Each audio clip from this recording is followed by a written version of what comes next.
kusho ukuthi ungowasebukhosini, kusho ukuthi ungumuntu wenkazimulo, kusho ukuthi unjengoNkulunkulu ehamba emhlabeni ngoba wena umntwana kaNkulunkulu. Noma uNkulunkulu engasekho makukhona wena, uNkulunkulu ukhona ngoba wena umntwana kaNkulunkulu. Uhamba necredit, uhamba neveto power kaNkulunkulu. Wonke umuntu othinta wena uthinta isihloko senhlamvu yeso likaNkulunkulu. Izinto ezibhalwe ngawe lezo, izinto ezikhulunywe ngawe lezo nangempilo yakho, ukuthi wena njengoba uphila la emhlabeni ubunjwe ngesandla sikaNkulunkulu. Kunama fingerprints kaNkulunkulu emzimbeni wakho.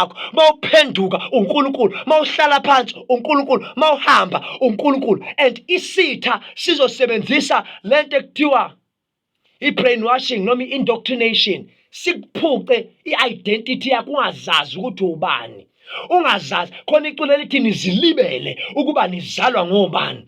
Ukube niyazi ukuba nizalwa ngobani, angabe abantu abazenzeli njengoba benza. Uma umntwana kaNkulunkulu uphiwa amandla ezulwini nasemhlabeni, ukuthi konke okubopha emhlabeni kuboshiwe ezulwini.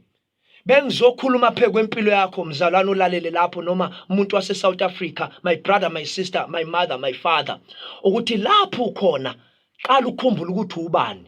Kuthiwa wena ubupriest basebukhosini, uluhlanga olukhethiweyo, uyisizwe sikaNkulunkulu, ungumntwana kaNkulunkulu. Asikho isikhali esilolelwe wena esiyophumelela. Awekho amandla ngabaqhamuka ngaphansi komhlaba noma phezulu ezulwini ayokunqoba. Mukhulu ongaphakathi kuwe kunalo sezweni. Asikho isimo esimhlulayo uNkulunkulu. uNkulunkulu uthembekile, uNkulunkulu akafi, uNkulunkulu akaguli, uNkulunkulu angeke ulale emshiyeni kuthiwa nangu uNkulunkulu nayo admithiwe la eceleni kwakho uyagula. uNkulunkulu wethu uthembekile, unamandla okwenza lokhu thina singenawo amandla okwenza uma singase simthembe, uma singase sihambe naye. Kodwa ke kulo uNkulunkulu kuhlanganwa naye emkhulekweni.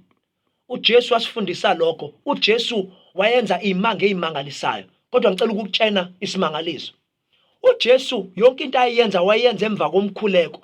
Wayekhuleka, wayevuka ilanga lingakasi ekseni kusempondo zamnenke, aqala akhulume noNkulunkulu, akhulume noNkulunkulu, akhulume noNkulunkulu. uNkulunkulu amnikeze wonke ama details, amnikeze yonke instruction. Ingakho ubona ezinye izimo athi uNkulunkulu ngiyabonga ukuthi uyangizwa njalo, athi baba ngiyabonga ukuthi uyangizwa njalo.